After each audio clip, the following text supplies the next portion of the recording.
नमस्कार, ये आकाशवाणी चंडीगढ़ है। अब आप प्रतिका से प्रादेशिक समाचार सुनिए। केंद्रीय गृह मंत्री अमित शाह ने कहा है कि केंद्रीय और राज्य एजेंसियां पिछले 9 वर्षों में देश में हर प्रकार के आतंकवाद पर मजबूती से अंकुश लगाने में सफल रही हैं। नई दिल्ली में राष्ट्रीय अन्वेषण अभिकरण द्वारा आयोजित 2 दिवसीय आतंकवाद विरोधी सम्मेलन का उद्घाटन करते हुए उन्होंने अभिकरण के तहत आदर्श आतंकवाद विरोधी संरचना स्थापित करने का आह्वान किया। श्री अमित शाह ने कहा कि केंद्रीय और राज्य एजेंसियों के बीच बेहतर समन्वय के लिए राज्यों में सभी आतंकवाद विरोधी एजेंसियों की जांच संबंधी मानक संचालन प्रक्रिया और संरचना को एक समान बनाया जाना चाहिए। गृहमंत्री ने इस बात पर जोर दिया कि सभी आतंकवाद विरोधी एजेंसियों को आतंकवाद पर इस तरह की कार्रवाई करनी चाहिए ताकि कोई नया आतंकी संगठन न बन सके। उन्होंने कहा कि राष्ट्रीय अन्वेषण अभिकरण आतंकवाद निरोधक दस्ते और विशेष कार्यबलों का काम केवल जांच तक ही सीमित नहीं रहना चाहिए, बल्कि उन्हें आतंकवाद से निपटने के लिए लीक से हटकर सोचना चाहिए और उसी के अनुसार कदम उठाने चाहिए। गृहमंत्री ने कहा कि आतंकवाद के खिलाफ लड़ाई में जमीन से लेकर वैश्विक स्तर पर सहयोग की जरूरत है।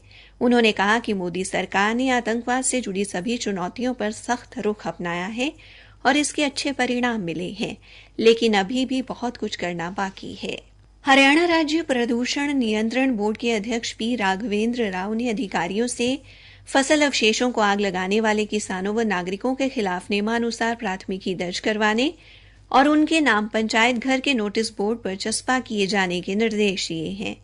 उन्होंने कल शाम कुरुक्षेत्र में फसल अवशेष प्रबंधन को लेकर प्रगति रिपोर्ट की समीक्षा की और सभी अधिकारियों के लिए लक्ष्य निर्धारित करने तथा अपने अपने खंडों व उपमंडलों में फ्लैग मार्च निकालने के निर्देश दिए। उन्होंने कहा कि कुरुक्षेत्र जिले में फसल अवशेषों पर आग लगाने की घटनाओं पर पूर्णतः अंकुश लगाने के लिए सभी अधिकारी गांव में जाएं और किसानों को फसल अवशेषों में आग लगाने से होने वाले नुकसान और फसल अवशेष प्रबंधन के बारे सरकार की तमाम योजनाओं के बारे में जागरूक करें। प्रदूषण नियंत्रण को ध्यान में रखते हुए जींद के जिलाधीश मोहम्मद इमरान रजा ने जिले में पटाखों के भंडारण, बिक्री व इस्तेमाल पर धारा 144 के तहत रोक लगाने के आदेश दिए हैं। जारी आदेशों में फ्लिपकार्ट, अमेजोन आदि ई कॉमर्स कंपनियों को भी पटाखों के किसी भी ऑनलाइन ऑर्डर को स्वीकार न करने के निर्देश दिए गए हैं। जिलाधीश द्वारा ये आदेश पटाखों के उत्पादन, भंडारण तथा बिक्री सहित इस्तेमाल संबंधी नियमों व अधिनियम तहत जारी किए गए हैं। जारी आदेश में नियमों की पालना सुनिश्चित करने की जिम्मेदारी पुलिस सहित नगर परिषद को दी गई है।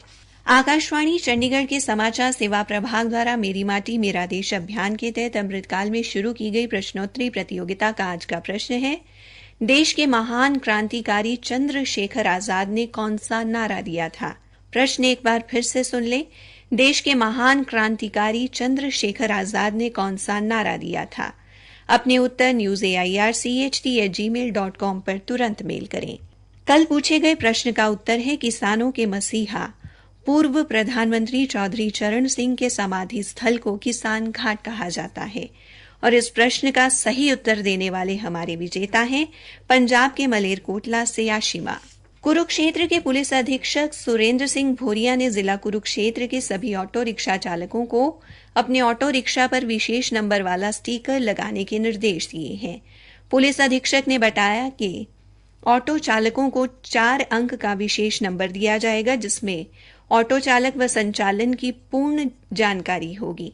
ये डाटा डायल 112 के साथ भी साझा किया जाएगा ताकि पुलिस के पास पूरा रिकॉर्ड रहे। उन्होंने बताया कि हर ऑटो पर 3 स्टिकर लगाए जाएंगे, एक स्टिकर आगे, एक पीछे और एक ऑटो के अंदर होगा। इसका मुख्य उद्देश्य है कि ऑटो में यात्रा करते समय कोई वारदात या अप्रिय घटना होती है तो ऑटो में सवार महिला अंदर से उस विशेष नंबर की फोटो क्लिक कर 112 ऐप पर सूचित कर सकती है। पुलिस अधीक्षक ने बताया कि महिलाएं व लड़कियां ऑटो में सवारी करते समय विशेषकर रात्रि के समय असुरक्षित महसूस करती हैं। इसी के साथ ये समाचार बुलेटिन समाप्त हुआ।